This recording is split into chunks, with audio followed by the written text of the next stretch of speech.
Հայկական նռանգույնն ու եվրոպական աստղերը 42 եվրոպական, 6 ոչ եվրոպական երկրների 20 նախարարների, 52 ազգային պատվիրակությունների ու 31 միջազգային կազմակերպությունների ներկայացուցիչների բերել են Հայաստան։ Կրթական ոլորտի ամենաեվրոպական ու հեղինակավոր համաժողովն այս տարի նախագահում է Հայաստանը։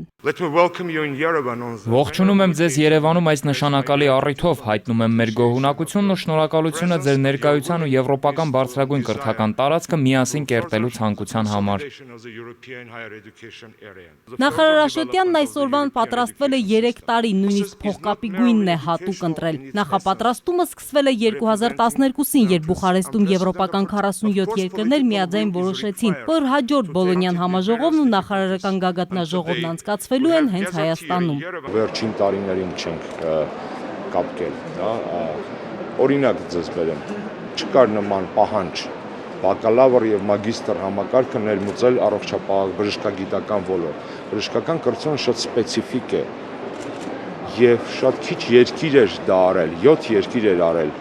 այդ թվում Հայաստանը։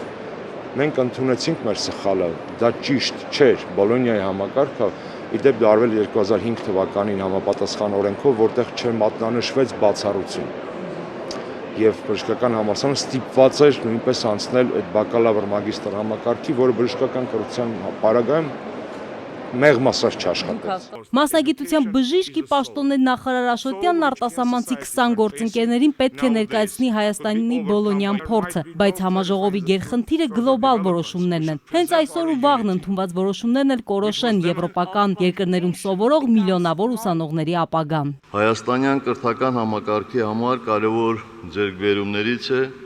2012 թվականին Բոլոնիայի քարտուղարության ստանձնումը Երևանում, որը պատասխանատու միաժամանակ պատվաբեր պարտականություն է։ Այն եվրոպական կրթական արժեհամակարգի փորձառությունը կիսելու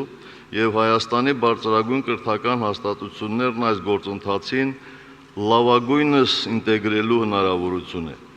Բուհական համակարգում մենք ունենք առաջընթաց արձանագրող միտումներ, թե որակի եվրոպական չափանիշների կիրառման,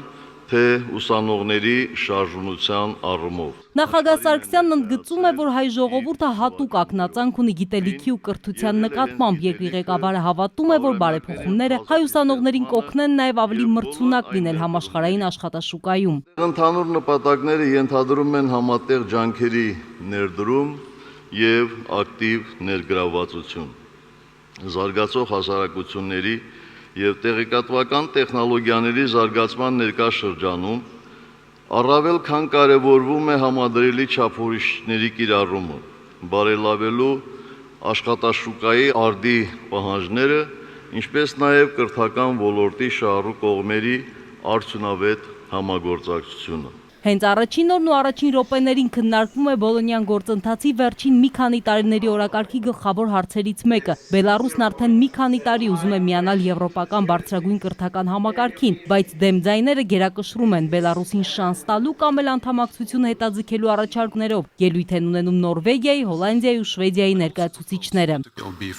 Մենք քննարկել ենք խնդիրը։ Հստակ չէ, թե Բելարուսը ինչ պարտավորություններ է ցանկանում ստանձնել։ Առաջարկում եմ անդամակցությունը հետաձգել։ Դեմ չենք Բելարուսի անդամակցությանը, բայց կարևորություն ենք տալիս ճանապարհային քարտեզին։ Այս պահին ընդունում ենք Բելարուսի անդամակցությունը, որպեսզի ուսանողները ավելի շարժունակ լինեն։ Ի վերջո, նախարար Աշոտյանը ազդարարում է Բելարուսն այսօրվանից Բոլոնյան երկրների անդամ է, բայց նախապայմանով։ Բոլոնիայի տարածքը եվրոպական կրթական տարածքը չունի նախադեպ, երբ որ հեռացնում է անդամի,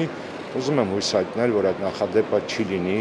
մասնավորապես Բելարուսի պարագայում 2018 թվականի Փարիզում։ Բոլոնյան համաժողովի այս տարվա գլխավոր մարտահրավերն ու գագաթնաժողովի գլխավոր հարցը տնտեսական ճգնաժամերին դիմակայելն ու ուսանողների շարժունակությունն ավելի լավ ապահովելն է։ Մի երկրից մյուսը մեկնելու ու կրթություն ստանալու համար ոչինչ չպետք է խոչընդոտի ուսանողին։ Բուհերը ոչ միայն հմտություններ ու գիտելիք պետք է փոխանցեն, այլև պետք է ստեղծեն գիտելիքի վրա հիմնված հասարակություն։ Բարձրագույն կրթությունը պետք է լինի ստեղծարար։ Բոլոնյան գործընթացի 20-ամյակին ենք մոտենում։ Պետք է հետ նայել, տեսնել բաց թողումները։ Այսօր ու վաղը կլինեն խնդրահարույց օրեր։ Պետք է գնահատենք զարգացումները, կարևոր որոշումներ կայացնենք։ 47 երկրներին միացած 48-րդ երկրի հետ Բոլոնյան կրթական չափանիշներն ընդունած երկրները պետք է հավասար պայմաններ ստեղծեն բոլոր երկրների ուսանողների համար, իսկ գլխավոր խնդիրը, որ ունեն գրեթե բոլոր ուսանողները, նույնն է ամենուր գործազրկության բարձր մակարդակը։